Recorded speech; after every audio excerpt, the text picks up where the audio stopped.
বাংলাদেশের সদ্য শেষ হওয়া দ্বাদশ জাতীয় সংসদ নির্বাচন অবাধ ও সুষ্ঠু হয়নি বলে মন্তব্য করেছে মার্কিন যুক্তরাষ্ট্র। সোমবার দেশটির পররাষ্ট্র দপ্তর থেকে এক বিবৃতিতে এই প্রতিক্রিয়া জানানো হয়। পাশাপাশি বিএনপি বলেছে জনগণ এই নির্বাচনকে প্রত্যাখ্যান করেছে। আপনি বলেছেন প্রধানমন্ত্রীর সাথে প্রধানমন্ত্রীর বক্তব্যের সাথে একমত নন, কিন্তু আপনি বিএনপির বক্তব্যের সাথে কি একমত কিনা? শুনেন, জনগণ নির্বাচনকে প্রত্যাখ্যান করেছে তার প্রমাণ তো পাইলাম। আর দেশে কি হচ্ছে না হচ্ছে এগুলো আপনারা ভালো জানেন, আমার থেকে ভালো জানেন। উই আর ভেরি হ্যাপি যে আমরা একটা অবাধ, সুষ্ঠু, গ্রহণযোগ্য, সংঘাতবিহীন নির্বাচন করেছি। আসসালামু আলাইকুম, আমি আপনার কাছে দেখাবো এবার নির্বাচন নিয়ে কি বললেন মার্কিন যুক্তরাষ্ট্র, যা আপনারা জানলে অবাক হয়ে যাবেন। আর এইদিকে নির্বাচন নিয়ে গুরুত্বপূর্ণ তথ্য দিলেন স্বরাষ্ট্রমন্ত্রী। তো আজকের ভিডিওগুলো অত্যন্ত গুরুত্বপূর্ণ। আমি আশা করবো যে আপনারা এই সম্পূর্ণ ভিডিওটি দেখবেন, আর এই সম্পূর্ণ ভিডিওটি দেখলেই বিস্তারিত জানতে পারবেন। আর এই ভিডিওগুলো দেখানোর আগে আপনাদের কাছে আমার ছোট্ট একটি রিকোয়েস্ট, আপনারা যদি আমার চ্যানেলে নতুন হয়ে থাকেন তাহলে নিত্য আপডেট নিউজ সবার আগে পেতে আমার এই চ্যানেলটি সাবস্ক্রাইব করে আমার সাথেই থাকুন।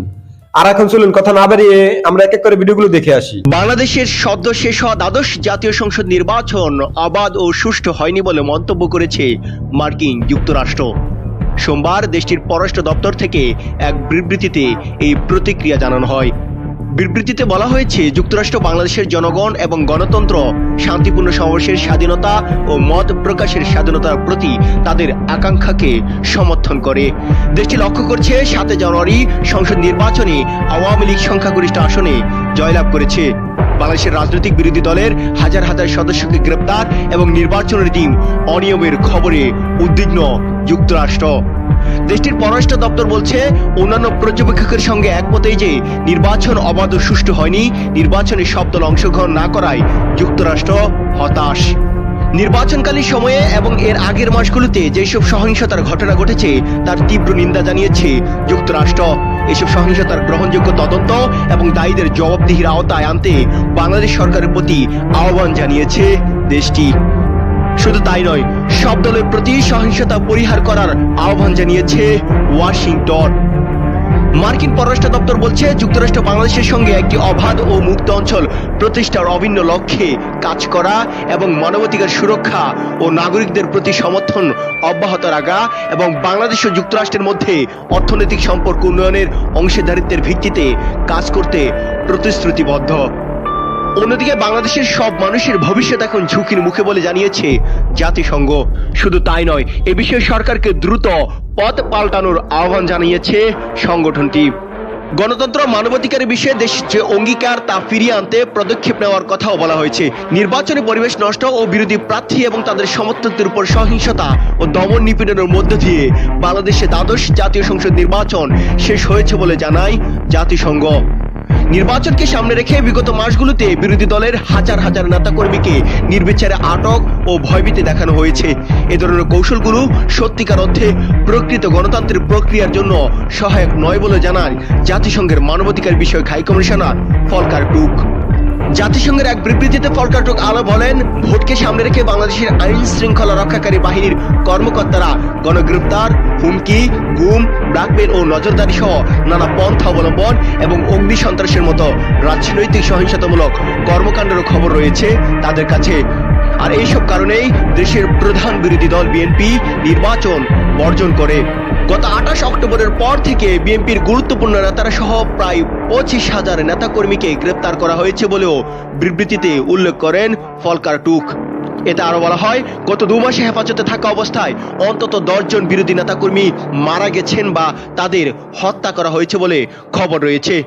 আর এতে আটক অবস্থায় নির্যাতন বা গুরুতর পরিস্থিতির মুখোমুখি হওয়ার আশঙ্কা নিয়েও গভীর উদ্বেগ তৈরি হয়েছে বলেও জানিয়েছে জাতিসংঘ। তো এজন্য বলি, সাগর ভাই, নির্বাচন যা আমাদের প্রত্যাশা, প্রধানমন্ত্রী যাই বলুন না কেন ওনার প্রতি শ্রদ্ধা রেখে আমি বলবো, সেই আমাদের প্রত্যাশা অনুসারে নির্বাচন হয়নি। তবে একটা জনগোষ্ঠী, একটা অংশ হইলে তো নির্বাচনে অংশগ্রহণ করেছে। আওয়ামী লীগ কি এখানে ভোট শূন্য একটা রাজনৈতিক দল? আওয়ামী লীগের তো অনেক সমর্থন আছে এদেশে। হ্যাঁ, তবে একটা জিনিস জেনে রাখেন, আজকে যদি ব্রাজিলের সাথে আমার গ্রামের একটা ফুটবল টিমের খেলা হয়, ওখানে দর্শক খেলা দেখার জন্য আগ্রহী হবে না। তো খেলা তো হইতে ঠিক এভাবেই। আওয়ামী লীগের সাথে আওয়ামী লীগের স্বতন্ত্র প্রার্থীরা, আর জাতীয় পার্টি সবই তো আওয়ামী লীগ। জাতীয় পার্টি যাদেরকে 26 জনকে কনফার্ম করছে, পাশাপাশি বিএনপি বলেছে জনগণ এই নির্বাচনকে প্রত্যাখ্যান করেছে। আপনি বলেছেন প্রধানমন্ত্রীর সাথে প্রধানমন্ত্রীর বক্তব্যের সাথে একমত নন, কিন্তু আপনি বিএনপির বক্তব্যের সাথে কি একমত কিনা? শুনেন, জনগণ নির্বাচনকে প্রত্যাখ্যান করেছে তার প্রমাণ তো পাইলাম না। জনগণ তো নির্বাচন প্রতিহত করলো না বিএনপির আহ্বানে, এটা তো দেখলাম না প্রতিহত করতে। প্রত্যাখ্যান করেছে বা গ্রহণ করেছে, এই দুইটার একটা আপনি আমাকে দিয়ে বলায়েন না। তবে আমি বলবো একটা অংশ নির্বাচনে অংশগ্রহণ করেছে। তবে আমাদের প্রধান নির্বাচন কমিশনার যে কথাটা বলেছেন 3টার পরে, এইখানের মধ্যে আমার নিজেরও কিছুটা সন্দেহ আছে। এই জিনিসটা আমি আপনাকে বলতে পারবো। অতএব আসেন, 40% মানুষ ভোট দিয়েছে, এটা আপনি বিশ্বাস করেন না? না, আমি বললাম তো, আমি আপনাকে অবিশ্বাস করি বলি নাই, আমি বলছি কথাটার মধ্যে আমার সন্দেহ আছে। এই জন্য আমি 2:30 পর্যন্ত জানি যে 28% মানুষ ভোট দিয়েছে। এইটা এরপরে হয়তো 30-এর উপরে চলে যেতে পারে। 14-18 নিয়ে বিতর্ক ছিল, 24টাও বিতর্ক আপনি নিজেই স্বীকার করছেন বিতর্ক আছে। এই নিয়েই কি সামনে এগিয়ে যাওয়া প্রয়োজন বলে মনে করেন নাকি? না, এটা চাই না, এটা আমাদের কাম্য নয়। আমরা চাই এমন একটা নির্বাচন দেশে হবে, যে নির্বাচন সারা পৃথিবীর মানুষ অবাক বিস্ময়ে দেখবে যে বাংলাদেশ গণতন্ত্রের বিজয় হয়েছে। আর তখনই হবে যখন এই বড় দুইটা রাজনৈতিক দল রাজনৈতিক শিষ্টাচারের মাধ্যমে এক টেবিলে বসে আলোচনা করবে। এর আগে সম্ভবত তাহলে একটা তৃতীয় শক্তি আসতে হবে। এই তৃতীয় শক্তি আমি বিশ্বাস করি রাজনীতির মধ্যেই আসতে হবে। আমার মনে হয় আজকে থেকে 17-18 বছর আগে কোনো একটা অনুষ্ঠানে মনির ভাইয়ের সাথে আমার দেখা হয়েছিল।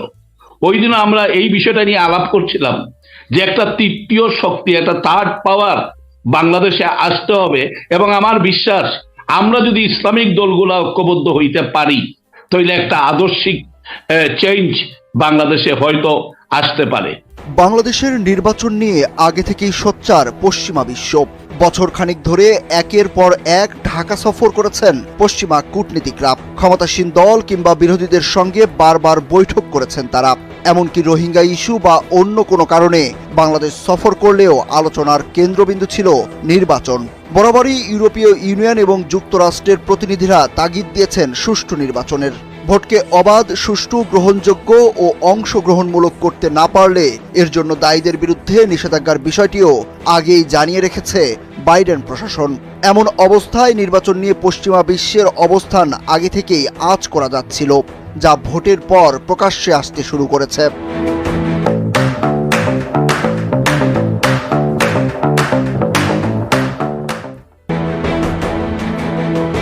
দ্বাদশ জাতীয় সংসদ নির্বাচন অবাধ ও সুষ্ঠু মানদণ্ড অনুযায়ী হয়নি বলে আমেরিকার সঙ্গে সুর মিলিয়েছে যুক্তরাজ্য। নির্বাচনের সব দল অংশ না নেয়ায় মানুষের ভোট দেওয়ার যথেষ্ট বিকল্প ছিল না বলেও অভিমত দেশটির। স্থানীয় সময় সোমবার যুক্তরাজ্যের পররাষ্ট্র মন্ত্রণালয় এক বিবৃতিতে এই মত প্রকাশ করেছে। বিবৃতিতে বলা হয়েছে, গণতান্ত্রিক নির্বাচন নির্ভর করে গ্রহণযোগ্য, অবাধ ও সুষ্ঠু প্রতিদ্বন্দ্বিতার উপর।